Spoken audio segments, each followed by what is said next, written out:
دنیا میں پھیلی اس وبا سے جہاں زندگی کا ہر شعبہ متاثر ہو رہا ہے، وہاں تعلیم کے شعبے پر بھی اس کا بڑا گہرا اثر پڑا ہے۔ اور جس طرح ابھی تک اس وبا کا کوئی علاج یا ویکسین نہیں ملا، ویسے ہی تعلیمی نظام کو درپیش مسائل کا بھی کوئی حل سامنے نہیں آ رہا۔ ابھی پاکستان میں موجود طلباء کے مسائل تو حل نہیں کہ بیرون ملک تعلیم حاصل کرنے والے طلباء کی مشکلات میں بھی اضافہ شروع ہو گیا۔ موسم سرما کی چھٹیوں کے بعد جب جنوری میں تعلیمی ادارے کھلے تھے تو چائنا میں وبا کے پھیلنے کی خبریں آنا شروع ہو چکی۔ اس وقت تو کسی کو اندازہ نہیں تھا کہ یہ بیماری ایک دن پوری دنیا کو مفلوج کر دے گی، اور جنوری سے لے کے مئی تک جون کے مہینے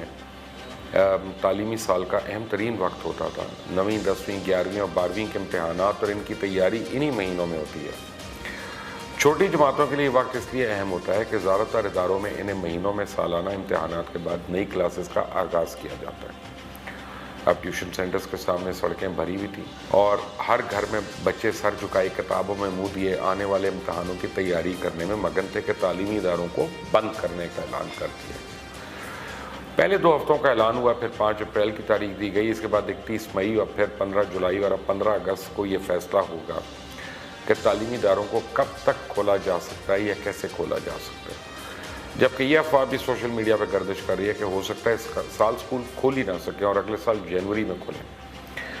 تعلیمی اداروں میں چھٹیوں کے ساتھ ساتھ امتحانات پہ جو پابندی لگی وہ ابھی تک چل رہی ہے، اور حکومت کی طرف سے ایک تاریخ کے بعد دوسری تاریخ ضرور دی گئی،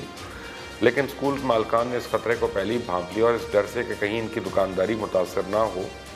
انہوں نے اس کا متبادل آن لائن سکولنگ میں راستہ تلاش کر لیا۔ عام عوام کو جہاں اپنا روزگار بچانے اور گھر کا خرچ چلانے کی فکر لاحق تھی، وہیں تعلیمی اداروں نے آن لائن کلاسز شروع کر کے والدین سے فیسز کا ایڈوانس سے مطالبہ کر دیا۔ بچوں کو تو چھوڑ دیں، ٹیچرز تک کو اداروں کی طرف سے بغیر کسی ٹریننگ کے، بغیر آن لائن کیے ہوئے کلاسز لینے پہ لگا دیا گیا، اور ساتھ ہی والدین کو دھمکی دی کہ فیس دیں ورنہ آپ کے بچوں کو اسکول سے نکال دیا جائے گا۔ پرائیویٹ سکولز جو 1-2 ماہ کی فیس نہ ملنے پہ بچوں کا اسکول میں داخلہ بند کر دیتے ہیں، آج ان کو 7.5 کروڑ بچوں کا مستقبل اور بنیادی حقوق یاد آ رہے ہیں، اور حکومت پر دباؤ ڈالا جا رہا ہے کہ کسی نہ کسی طرح سکولز کو کھولا جائے۔ پرائیویٹ سکولز ابھی تک اپنی آن لائن ایجوکیشن کے مسائل تو حل نہیں کر سکے، لیکن سکولز کھولنے کے لیے انہوں نے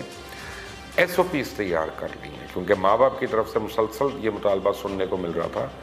کہ اگر تعلیم آن لائن دینی ہے تو پھر فیس کو بھی اسی حساب سے ہونا چاہیے،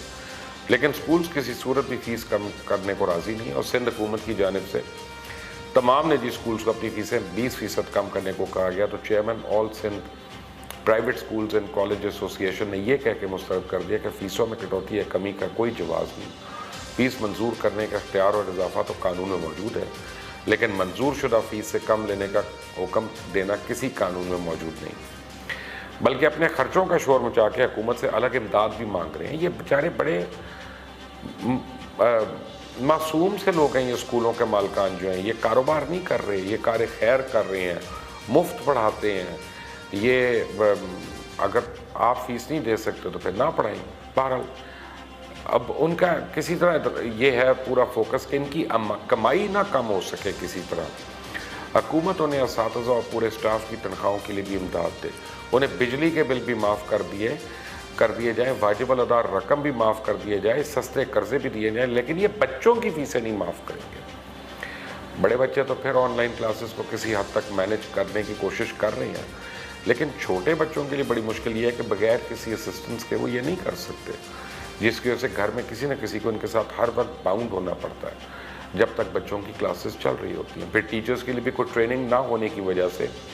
کوئی پراپر شیڈیولنگ تو ہے نہیں، اور جس طرح لیکچرز دیے جا رہے ہیں وہ بھی بچوں کے سر سے گزر رہے ہوتے ہیں۔ ویسے بھی اگر بچوں نے صرف آن لائن لیکچر ہی سننا ہے تو یوٹیوب پہ موجود مختلف اکیڈمیز کی ویڈیوز دیکھنے میں کیا برائی ہے، جو کہ فریلی اویلیبل بھی ہیں، اور پھر ان ویڈیوز کے لیے اتنی فیس کیوں دی جائے؟ سونے پہ سہاگا یہ ہے کہ اب تو نہ کوئی ٹیوشن ٹیچرز ہیں، نہ ہی کوچنگ سینٹر کے بچے اسکولز کے بعد وہاں سے کوئی مدد لے سکیں، اس لیے اب بچے ہیں اور ان کے والدین جو اس آن لائن ایجوکیشن کی زد میں آئے ہیں۔ خیر، یہ سب بڑے شہروں کے بڑے اسکول چینز کے مسائل ہیں۔ چھوٹے شہروں، دیہاتوں اور دور دراز کے علاقوں کے مسائل تو موبائلز، کمپیوٹر یا لیپ ٹاپ کی عدم دستیابی سے شروع ہو جاتے ہیں۔ ان علاقوں میں ابھی تک ٹیکنالوجی اتنی عام نہیں ہے کہ اسٹوڈنٹس کے پاس الگ سے اینڈرائڈ فونز یا کمپیوٹرز ہوں، اور اگر یہ دستیاب بھی ہوں تو وہاں بجلی اور انٹرنیٹ کی فراہمی اور دوسرا بڑا مسئلہ۔ پاکستان میں کئی ایسے علاقے بھی ہیں جہاں آج کے دور میں بھی بجلی صرف